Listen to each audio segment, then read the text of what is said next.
the story of Cain and Abel, the first brothers, the first blood.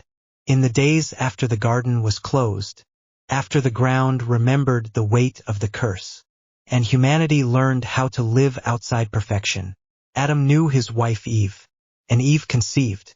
When her first son was born, she wept and said, "I have gotten a man with the help of the Lord."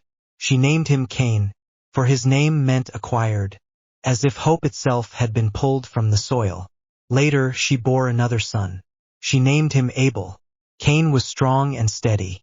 He worked the land, turning earth with his hands, learning its moods, when it was generous, when it resisted, when it gave and when it withheld. Abel was gentle and watchful. He kept the flocks, walking among the sheep, listening to the quiet language of living things. He learned patience from lambs, and care from their helplessness.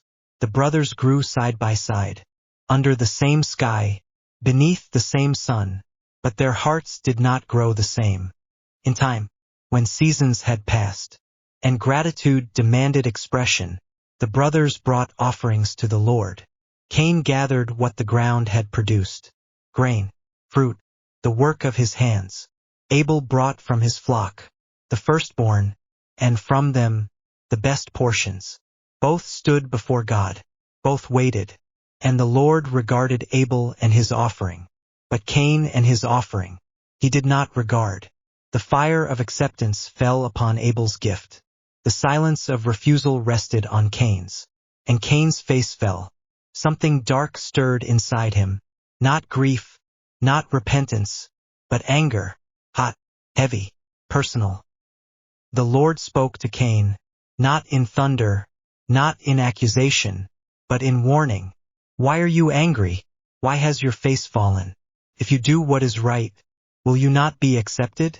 But if you do not do what is right, sin is crouching at your door. It desires to have you, but you must rule over it. The warning was clear. The door was still closed. The choice was still Cain's. But Cain listened, only with his ears, not with his heart. Cain spoke to his brother Abel. His words were ordinary, calm, unthreatening, and Abel trusted him, as brothers do. They went out into the field. The ground that had once welcomed their footsteps now received something else. Cain rose up against Abel, his brother, and killed him. No witnesses, no protest, only silence, and blood sinking into the soil. The first life taken by human hands. The first brother lost. The Lord came again. "Where is Abel, your brother?" Cain answered, his voice sharp with defiance, heavy with denial. "I do not know. Am I my brother's keeper?" The question echoed, not just in the field, but through history.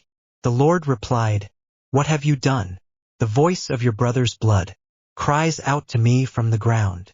The earth itself testified. Because of what Cain had done, the ground was cursed to him. It would no longer yield its strength. He would be restless, a wanderer, a fugitive upon the earth. Cain cried out, not in repentance, but in fear. "My punishment is more than I can bear. Anyone who finds me will kill me." And even then, even there, God placed a mark on Cain, not of approval, but of protection. No one would kill him. Justice was spoken. Mercy still breathed. Cain went away from the presence of the Lord, and settled in the land of wandering. Abel was gone, but his story was not. His blood still spoke. His faith still echoed. His life became a warning, and a witness, that God sees the heart, that anger unattended becomes destruction, that sin waits patiently, but must be ruled, and that the question remains, generation after generation, am I my brother's keeper? The answer, whether spoken or lived, has always been yes.